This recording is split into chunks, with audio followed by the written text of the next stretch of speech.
Good morning, students. How are you? Fine, na? Okay. Last lecture I taught you share part. बराबर है ना? Today I will teach you poem. That poem name is बसंती हवा. बसंती हवा इसके कवि है केदारनाथ अग्रवाल. उनका जन्म 1 अप्रैल 1911 में हुआ था. उन्होंने कई लिखावट लिखी है. देश देश की कविता लिखी है. अपूर्वा, आग का आईना, पंख और पतवार, पुष्पदीप आदि लेखन उन्होंने किया हुआ है. उन्होंने बसंती हवा में हवा का बड़ा ही रोमांचकारक वर्णन किया है. वह आज हम देखेंगे. हवा हूँ हवा में बसंती हवा हूँ, सुनो बात मेरी अनोखी हवा हूँ. बड़ी बावली हूँ, बड़ी मस्त मौला, नहीं कुछ फिक्र है, बड़ी ही निडर हूँ. जिधर चाहती हूँ उधर घूमती हूँ, मुसाफिर अजब हूँ, हवा हूँ हवा में बसंती हवा हूँ. हमें कैसे मस्त मौला जीवन व्यतीत करने में अच्छा लगता है, निडर रहने में अच्छा लगता है. बराबर है ना? वैसे ही हवा को भी अपने अंदाज में जीना अच्छा लगता है. हवा क्या बोलती है? मैं बसंती हवा हूँ, सब लोग मुझे सुनो. मैं बड़ी ही अनोखी हवा हूँ, मस्त मौली हूँ. मुझे किसी प्रकार की कोई चिंता नहीं है या किसी भी प्रकार का कोई डर भी नहीं है. मैं एक अद्भुत यात्री हूँ. मेरा जहाँ जाने का मन होता है मैं उधर चली जाती हूँ. आपको भी वैसे जीना अच्छा लगता है कि नहीं? डांट फटकार मम्मी लगाती है तो आपको अच्छा लगता है? नहीं ना? चढ़ी पेड़ महुआ, थपाथप मचाया, गिरी धम से फिर, चढ़ी आम ऊपर, उसे भी झकोरा, किया कान में कू, उतर कर भागी में, हरे खेत पहुँची, वहाँ गेहूँओं में लहर खूब मारी. हवा हूँ हवा में बसंती हवा हूँ. हवा क्या बोल रही है? उसने दिन भर में जो अपने कार्य व्यतीत की है, जो मज़ा की है, उसके बारे में हवा हमें बता रही है कि मैंने क्या क्या किया आज.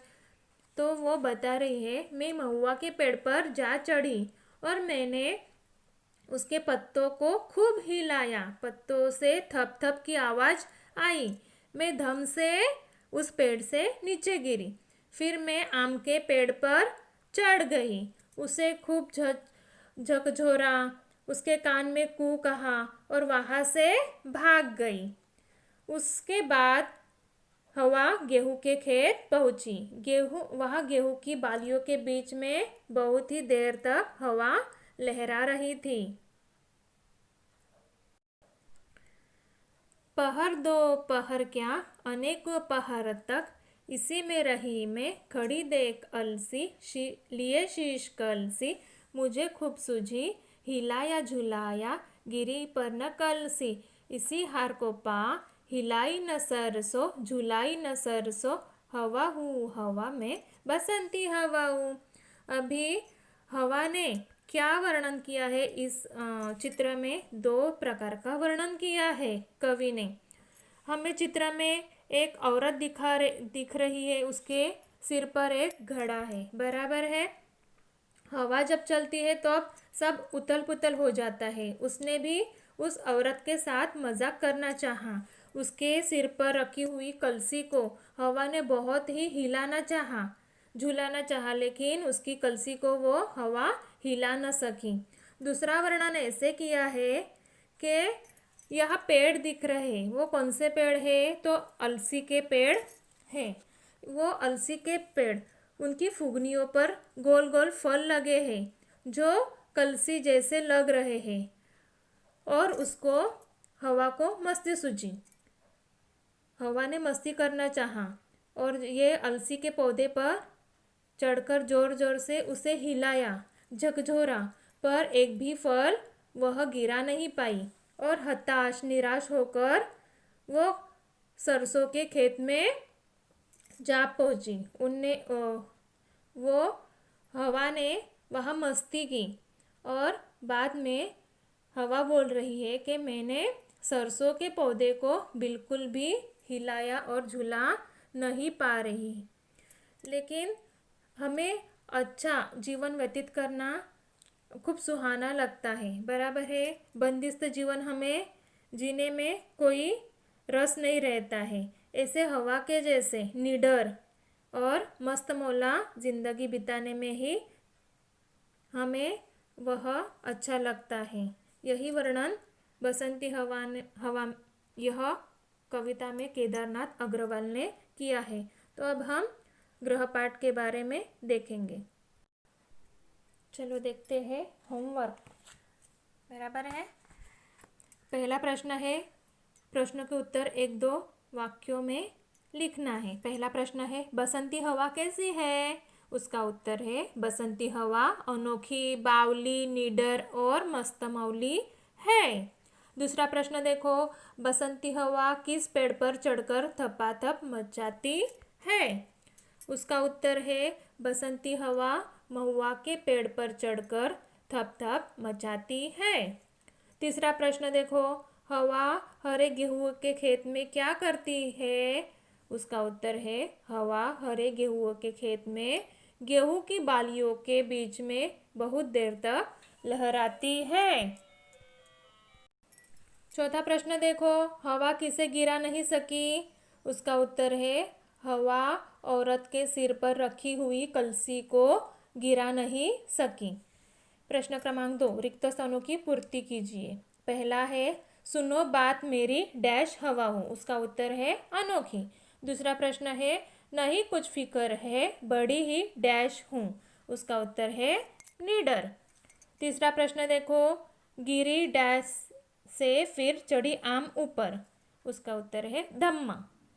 चौथा है, वहाँ डैश में लहर खूब मारी। उसका उत्तर है, गेहूं। पांचवा प्रश्न देखो, खड़ी देख अलसी लिए डैश कलसी। उसका उत्तर है, शीश। छठा प्रश्न देखो, हिलाया झुलाया गिरी पर ना डैश यानी कलसी। आगे का प्रश्न देखो, निम्नलिखित प्रश्नों के उत्तर लिखिए। पहला प्रश्न है, बसंती हवा कौन सी बात सुनाती है? उसका उत्तर है, बसंती हवा अनोखी बात सुनाती है।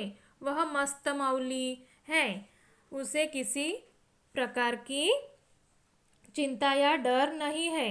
हवा एक अद्भुत यात्री है, जहाँ मन चाहे वहाँ वो घूमती है। प्रश्न क्रमांक 2 है, हवा को किस काम में हार मिली?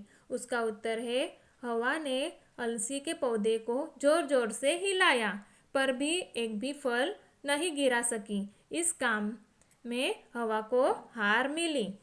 तीसरा प्रश्न देखो, बसंती हवा कविता में आए हुए लययुक्त शब्द लिखिए यानी राइमिंग वर्ड्स। उसका उत्तर है, अलसी कलसी, हिलाया झुलाया, हिलाई झुलाई, जिधर उधर। प्रश्न क्रमांक 2 देखो, लययुक्त शब्द लिखना है। हवा दवा।